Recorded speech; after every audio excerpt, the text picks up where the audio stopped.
Today we explore a disturbing case filled with betrayal, hidden secrets, and a shocking murder. In the summer of 2014, a well-known high school football coach was found dead, killed in his own home in a brutal attack, but this wasn't just a random act of violence. It was the deadly outcome of a tangled affair. This is the story of a wife's affair with her daughter's boyfriend, which led to a brutal murder.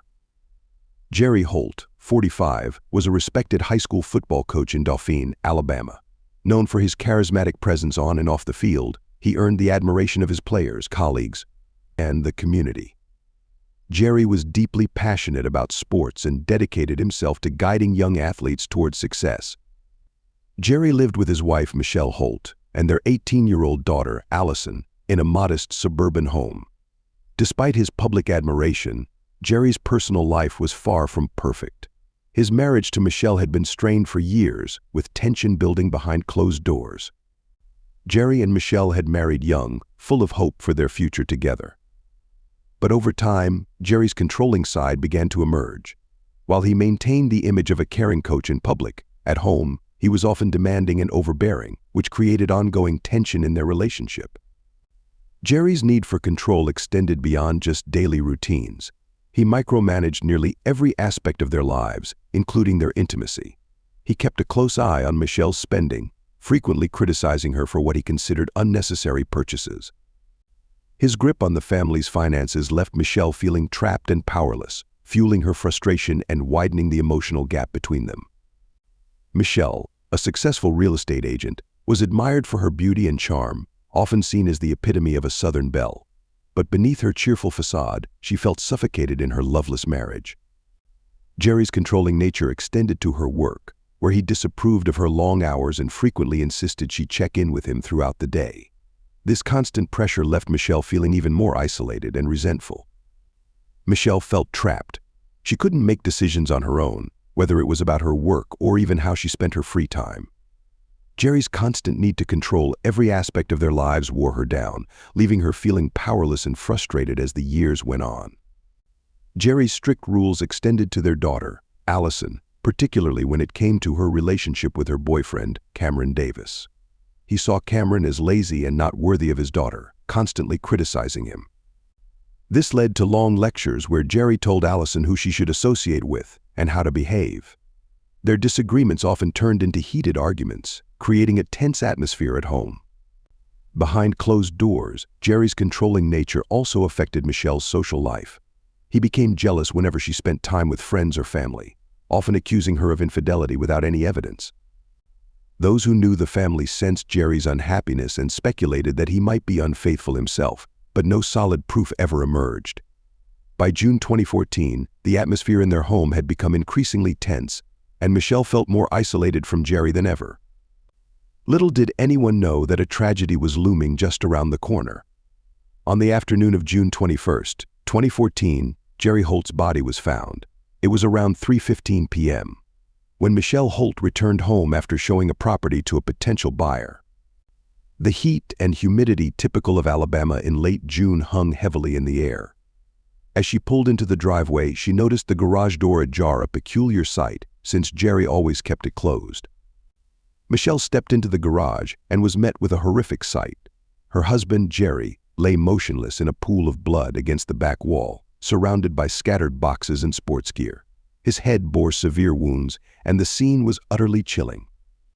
A blood-stained metal baseball bat lay next to Jerry, amplifying the horror of the scene. In shock, Michelle screamed and raced back inside the house, desperately dialing 911. Her voice trembled as she informed the dispatcher that her husband was dead. The police arrived within 10 minutes of Michelle's call, and one of the first responders later described the scene as gruesome. Jerry's body displayed evident signs of a violent struggle, with injuries indicating a brutal attack. His hands were bruised, suggesting he had fought back during the attack. The garage was in disarray, with tools scattered and boxes toppled over. Michelle, in shock, sat on the front steps when the police arrived, unable to comprehend the horror that had unfolded. Neighbors gathered outside, murmuring among themselves as Michelle wept, repeatedly exclaiming in disbelief, "I don't understand what the hell happened." Officers from the Dothan Police Department arrived shortly after, stepping into the chaotic scene to begin their investigation. The officers moved quickly to secure the area and collect evidence. The baseball bat, identified as the murder weapon, had been a gift from Jerry to Cameron Davis, Allison's boyfriend, just months prior. While the police taped off the garage, paramedics determined that Jerry had been dead for several hours. Investigators carefully searched the garage for clues. They found no signs of forced entry, leading detectives to conclude that Jerry was likely familiar with his killer. His car remained parked in the driveway, and nothing seemed to have been stolen, which ruled out the possibility of a robbery gone wrong. In the Dothan community, news of Jerry's death spread like wildfire, leaving friends and neighbors in shock. People were left to ponder who could have committed such a brutal act and what could have motivated it. The Dothan Police Department responded swiftly, arriving shortly after Michelle Holt's frantic 911 call. Detective Lorraine Reed, a seasoned investigator recognized for her keen instincts, spearheaded the investigation alongside Detective Jack J. Canterbury. Although Canterbury was new to the team, he was determined to make a name for himself, despite whispers of his questionable methods. Together, the two detectives quickly evaluated the chaotic scene in the Holt family garage. Jerry Holt's body was sprawled on the concrete floor, surrounded by a pool of blood from multiple strikes to his head. The severity of the assault left his face almost unrecognizable. The detectives couldn't help but notice the grotesque scene. Jerry's body resembled a crumpled mass, almost like a cabbage drenched in Tabasco sauce. Close by lay the murder weapon, a metal baseball bat, marked with blood. They recognized it as the very bat Jerry had given to his daughter's boyfriend, Cameron Davis. This detail caught the detectives' attention, linking the weapon to someone Jerry was familiar with. The garage was in chaos, with boxes of sporting gear toppled and tools strewn about, suggesting that Jerry had struggled against his assailant. His knuckles were bruised, and deep scratches adorned his arms, indicating he had fought back. This pointed to a personal attack rather than a random act of violence. Detective Reed quickly observed that there were no signs of forced entry into the garage. The garage door was slightly ajar, yet there were no indications of forced entry into the house. This led investigators to conclude that Jerry likely knew his killer and had let them into the garage willingly. The absence of stolen valuables further ruled out robbery as a motive for the brutal attack. Forensic teams arrived shortly after, utilizing tools like luminol to examine blood splatter patterns throughout the garage. They also dusted for fingerprints on the bat and surrounding surfaces. While the analysis of the fingerprints on the bat was ongoing, Reed and Canterbury turned their attention to interviewing Michelle Holt. Sitting on the front porch, visibly shaken, Michelle recounted her afternoon and the moment she found Jerry's body. Detective Reed kept her questions concise, recognizing Michelle's fragile state. However, she couldn't overlook the distress etched on Michelle's face and the tension in her voice. The detectives understood they needed to explore the family's dynamics more thoroughly to uncover the truth behind Jerry's murder. The investigation was just getting underway, but the evidence at the crime scene suggested something deeply personal. The day after her husband's body was discovered, Michelle Holt was brought into the Dothan Police Department for questioning. Though still visibly shaken by the events, she agreed to speak with detectives Lorraine Reed and Jack J. Canterbury. It didn't take long for the interrogation to take a surprising and unsettling turn. Initially, Michelle appeared composed as she spoke about her marriage to Jerry. She described how their relationship had become strained over the years, detailing how the once loving bond between them had completely deteriorated. "We haven't had sex in 5 years," Michelle told the detectives, her voice tinged with frustration and bitterness.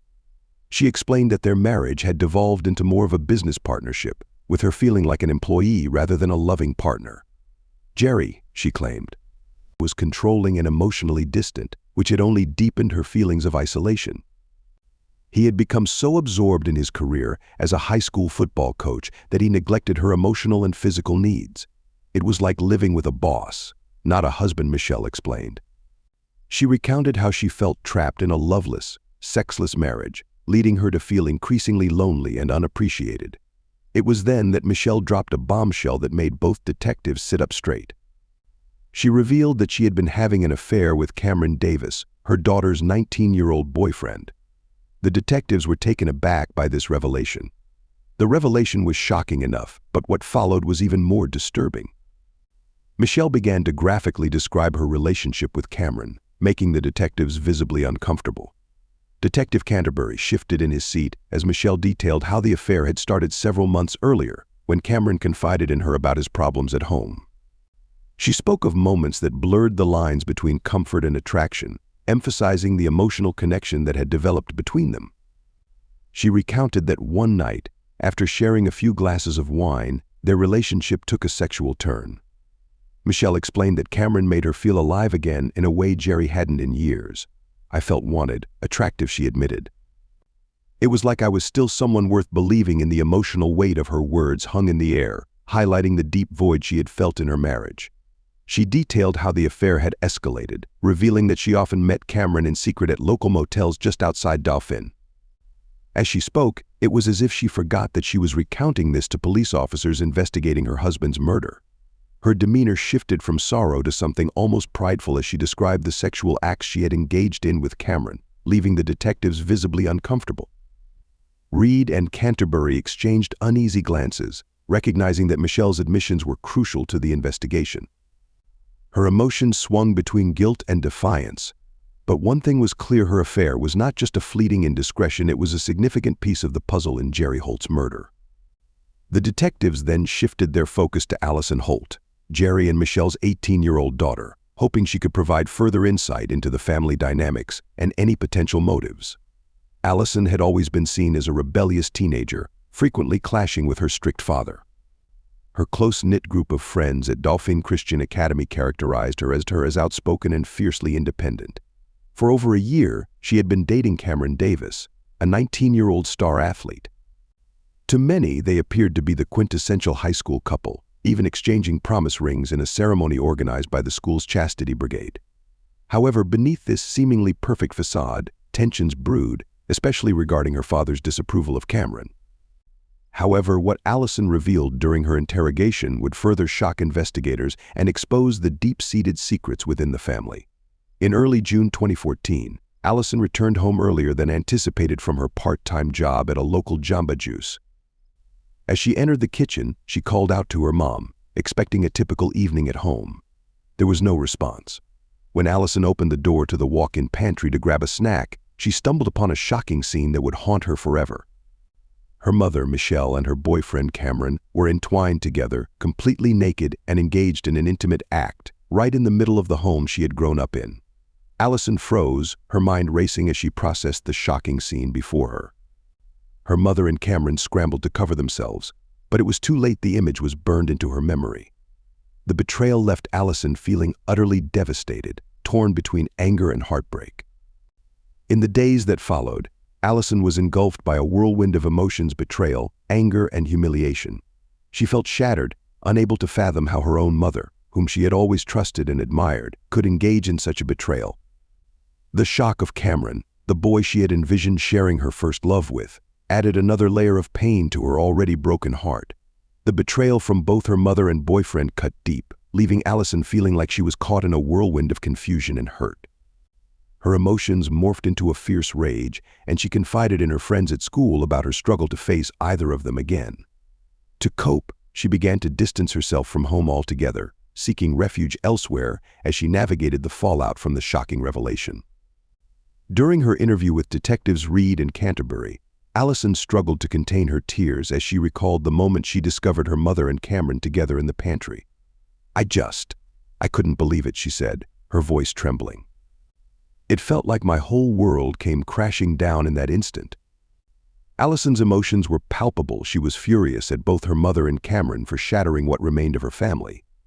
Detectives observed that her anger toward them raised questions about her potential involvement in her father's murder, making her a possible suspect in the case. Given the tumultuous circumstances, if Jerry had discovered the affair, the family's collapse would have been inevitable. Allison's erratic emotional state in the weeks before the murder, fueled by her feelings of betrayal, raised significant suspicions. But the question lingered: could her anger have pushed her to kill her own father? The police weren't certain, but they understood that they couldn't eliminate her as a suspect. On June 18, 2014, the Dauphin police uncovered a pivotal piece of evidence that would alter the course of the investigation. The afternoon was sweltering, with temperatures soaring above 90 degrees, characteristic of an Alabama summer. Detective Reed meticulously reviewed Jerry Holt's emails and phone records, seeking insight into his life in the weeks before his death. It was then that a series of troubling emails from Jerry to himself drew Detective Reed's attention. The emails, labeled "My Plan," were drafts that had never been sent. As Reed began to read through them, it became clear that Jerry had been outlining his thoughts and intentions regarding his troubled marriage and the affair involving Michelle and Cameron. He had discovered the affair between Michelle and Cameron weeks before his murder. In these drafts, Jerry meticulously detailed his plan to expose them at a local community fundraiser set for July. The emails revealed his intention to gather evidence of their secret relationship and confront them publicly, aiming to humiliate both of them in front of the town. This revelation changed the game entirely. Jerry had been discreetly collecting evidence, including photos, text messages, and private Facebook messages exchanged between Michelle and Cameron. His intention was to present these findings in a slideshow during his speech at the fundraiser, exposing their affair to the community. The emails were filled with raw emotion, revealing Jerry's intense anger and bitterness. He sought revenge not only on his wife but also on the young man who had been involved with her. Jerry's determination to ruin their lives was clear, indicating just how deep the betrayal cut. When Detective Reed shared the emails with his partner, Detective Canterbury, the atmosphere in the office shifted dramatically. What had initially appeared to be a crime of passion began to reveal itself as the deadly climax of a deeply rooted family conflict. "It's clear things were building up to this," Canterbury commented, his tone heavy with realization. "That son of a bleep was ready to burn everything down," Canterbury remarked, the weight of the situation sinking in. The detectives understood that Michelle and Cameron had likely been aware, or at least suspected, that Jerry was onto them. This insight added a new layer of motive fear. They could have felt cornered, desperate enough to take drastic measures to protect themselves from exposure. If Jerry had gone through with his plan, Michelle and Cameron would have faced public humiliation, their reputations shattered. The emails revealed that Jerry's intentions were not just to confront them but to inflict deep emotional pain, raising the possibility that Michelle, Cameron, or even Allison might have felt cornered and desperate enough to resort to murder.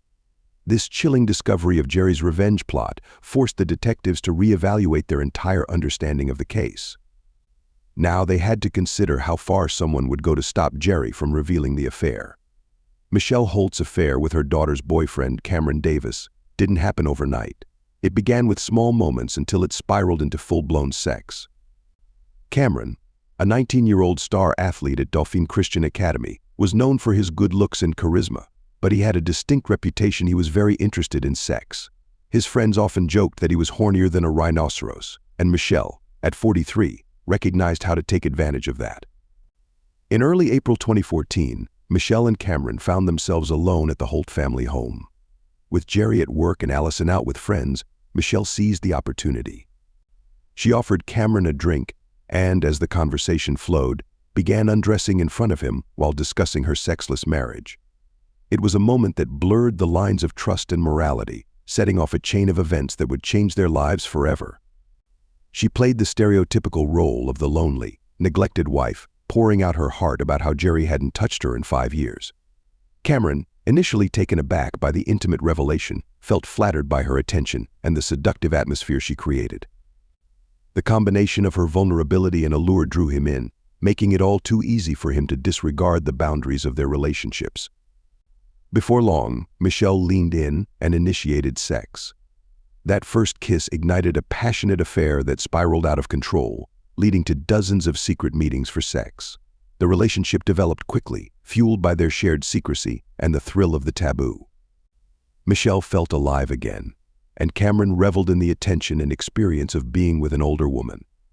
Their encounters became a reckless escape from the complexities of their lives, deepening the emotional stakes with each meeting. Michelle seduced Cameron with her attention and eagerness for sex, a sentiment he readily shared. They began texting regularly, exchanging explicit messages and planning secret meetings at Michelle's house whenever the coast was clear. The thrill of sneaking around, coupled with the fear of getting caught, only intensified their relationship. Each encounter was charged with adrenaline, allowing them to escape their respective realities, Michelle from her controlling marriage and Cameron from the pressures of being a star athlete. Their connection deepened, making the stakes even higher as they navigated the dangerous waters of betrayal. Michelle would even flirt with Cameron in public, teasing him for sex during family barbecues and church events. It was a risky game, and Cameron was increasingly drawn to the thrill of their secret relationship.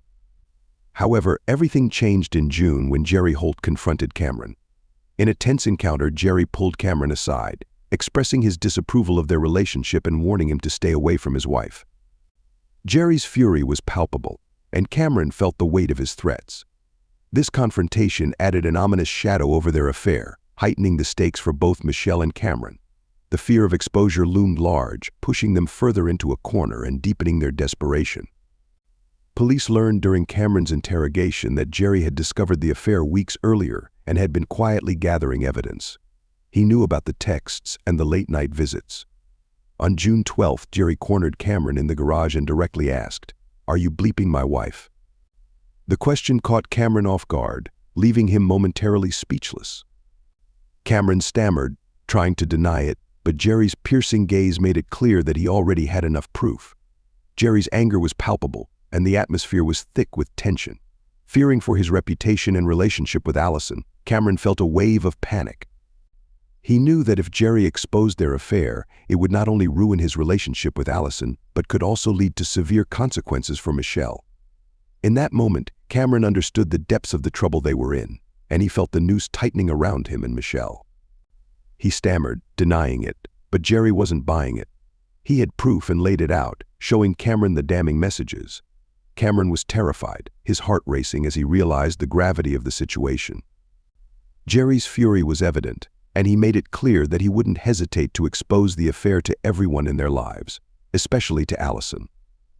Jerry's threats hung in the air like a storm cloud, and Cameron could feel the weight of the impending fallout. The confrontation ended with Cameron leaving the garage, shaken and desperate. He knew he had to do something to protect himself and Michelle from the public shame that awaited them. In the following days, the sense of dread only grew as Jerry's plan to expose the affair loomed closer. Cameron realized that Jerry's anger was more than just frustration, it was fueled by a desire for revenge.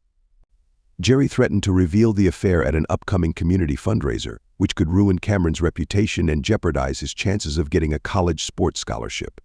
Cameron felt trapped, his future suddenly precarious. In a mix of guilt, fear, and anger consumed him. He had always viewed Jerry as a formidable presence, and now he was the man who held the power to ruin everything Cameron had worked so hard to achieve. After the confrontation, Cameron was left feeling desperate and uncertain about his next move. The affair between him and Michelle had evolved into something far more serious than a secret romance. It had become a ticking time bomb.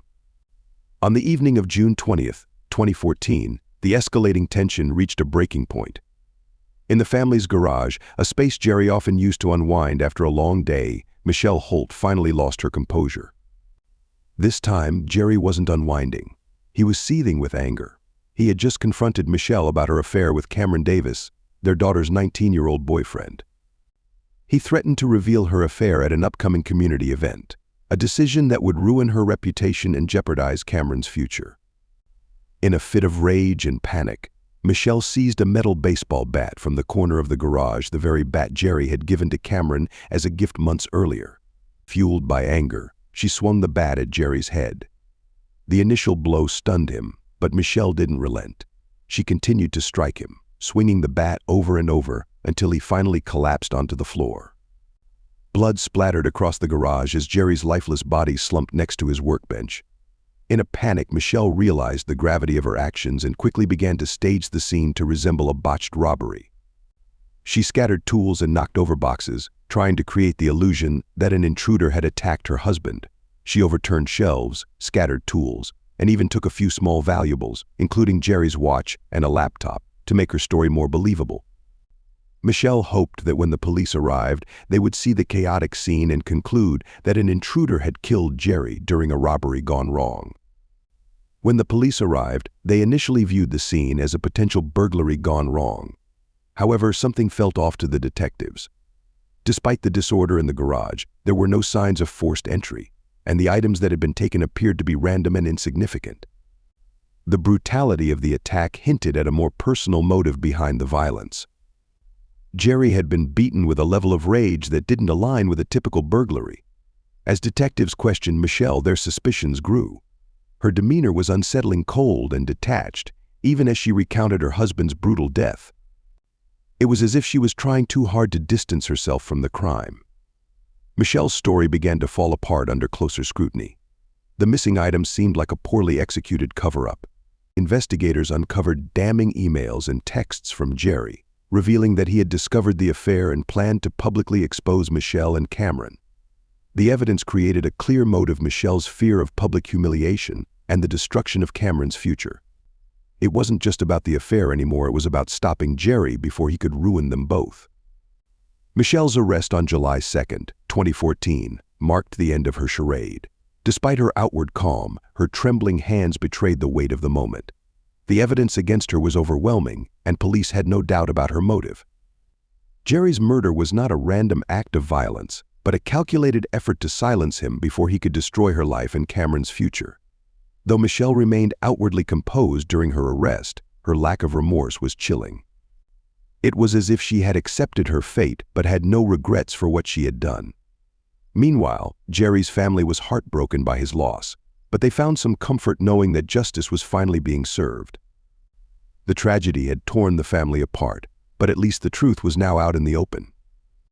Michelle Holt's defense team, led by attorney Jessica McCoy, crafted a surprising strategy by framing Michelle as a victim of long-term emotional and psychological abuse.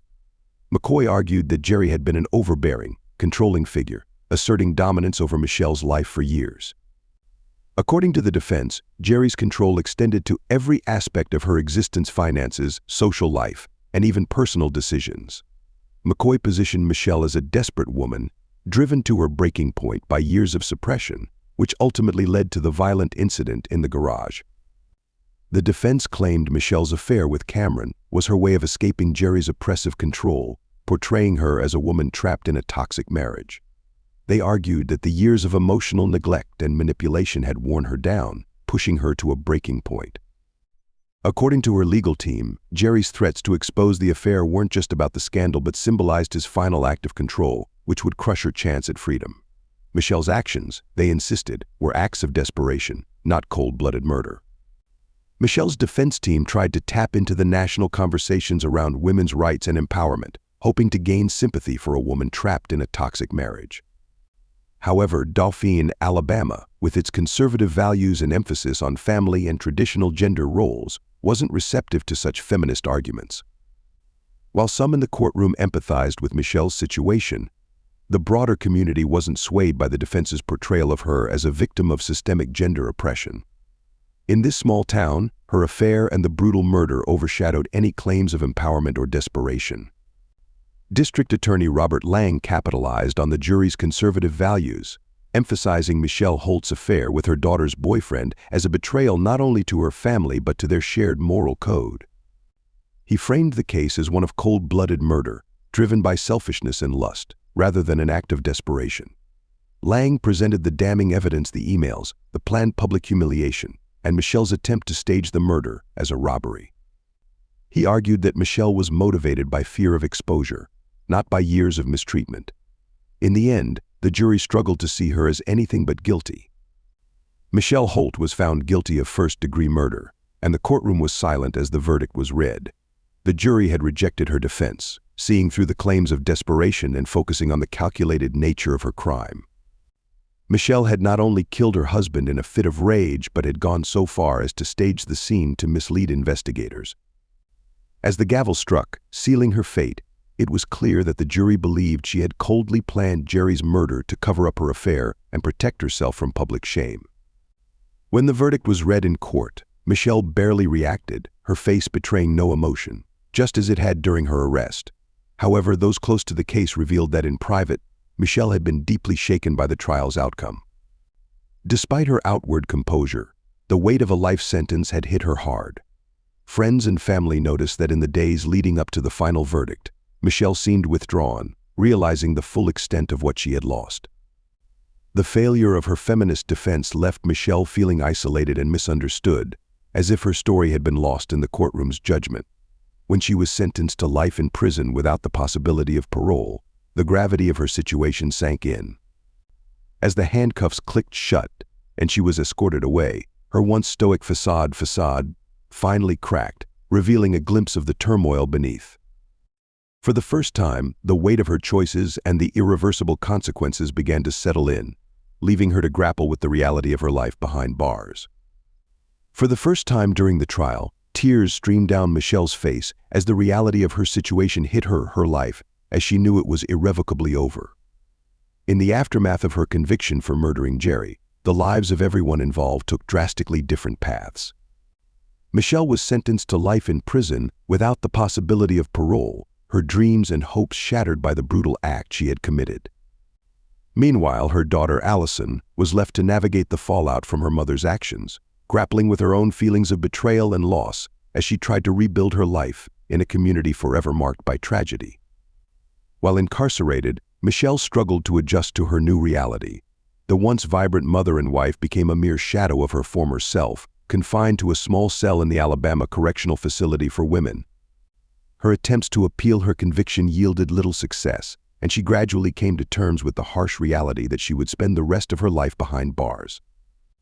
The weight of her choices loomed heavily over her, leaving her to reflect on the events that had led her to this point, a life defined by loss and regret.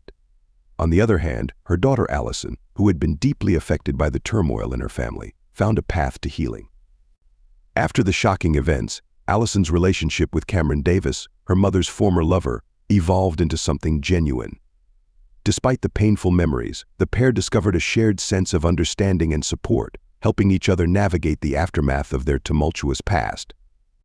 Together, they began to rebuild their lives, slowly moving away from the shadows of betrayal and towards a future filled with hope. Over time, Allison found it in her heart to forgive Cameron for his involvement in the affair, understanding that they were both caught in a web of circumstances that spiraled out of control. In June 2020, amid the COVID-19 pandemic, the couple surprised everyone with the announcement of their engagement. They held a small, intimate ceremony, carefully adhering to social distancing guidelines, symbolizing their commitment to move forward together while honoring the lessons of their past. With only a handful of friends and family members present, they exchanged vows in a charming backyard setting adorned with blooming flowers and colorful decorations. The celebration was filled with joy and laughter, serving as a beacon of hope amid the challenges of the world. A year later, they welcomed their first child, a daughter named Jerina, honoring Allison's late father, Jerry Holt. This new chapter brought light and love into their lives, symbolizing healing and resilience for their family. The name was a tribute to his memory, embodying a wish to keep his spirit alive while forging a new beginning. Allison dedicated herself to motherhood, striving to create a loving and nurturing environment for Jerina. Meanwhile, Michelle spent her days in prison, reflecting on the choices that had brought her to this moment. The stark contrast between their lives served as a constant reminder of the consequences of her actions, leaving Michelle to grapple with her past in a place far removed from the family life she once knew. The divergent paths of these three individuals underscored the profound effects of a single tragic decision, altering their lives in ways they could never have foreseen.